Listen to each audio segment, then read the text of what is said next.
We've all lived through the COVID pandemic. You may have lived through other natural disasters, thinking weather and things of that nature. So starting off with just in your house, we want to think about what threatens us here. Having a major ice storm in Las Vegas, probably not an issue. So we don't need to prepare as much for that. So I want to think about what is the most likely thing that is going to disrupt my life. So here in the summertime, it gets crazy hot. And if we lose power, your AC is going to go out. So thinking about how do I stay cool and stay alive in my own house if we have a power outage.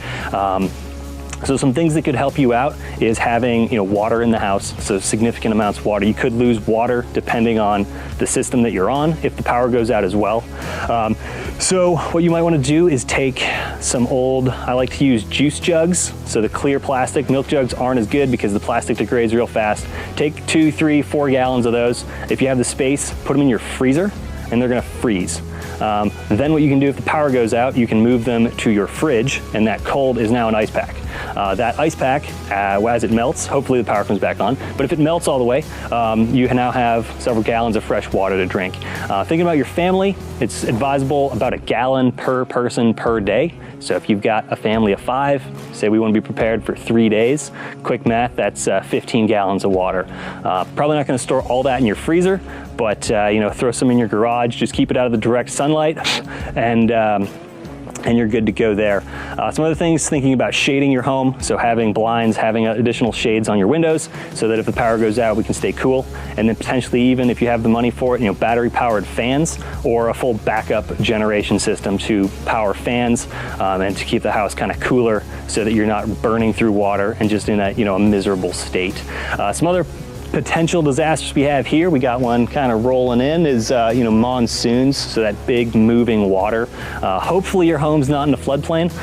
However, you may have your road, your yard in a floodplain. So understanding that risk, do I have water potentially moving through my yard, through my driveway, through my garage? Do I need to get some sandbag material so I can pack that around my house if we have water moving? Shouldn't be long-term flooding like they get kind of in the south and the center of the country.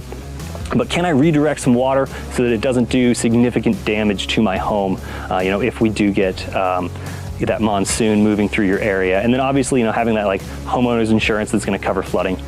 Some other things, just to have around your house, if you remember the great toilet paper runs of 2020, is just having, a little bit additional supplies, for lack of a better term, so that if there is some sort of disaster, you're not having to think about, I need to go to the store and buy all these things, compete with people, potentially run into looters, things of that nature. Just like you do with a bank account, hopefully you have, an emergency fund and typically, 3 to 6 months of expenses. So just kind of think maybe a week, maybe 2-3 weeks of additional perishables. So food, we talked about water already, toothpaste, toilet paper, paper towels, things that will run out, and it may not kill you, but it'll make your life real miserable.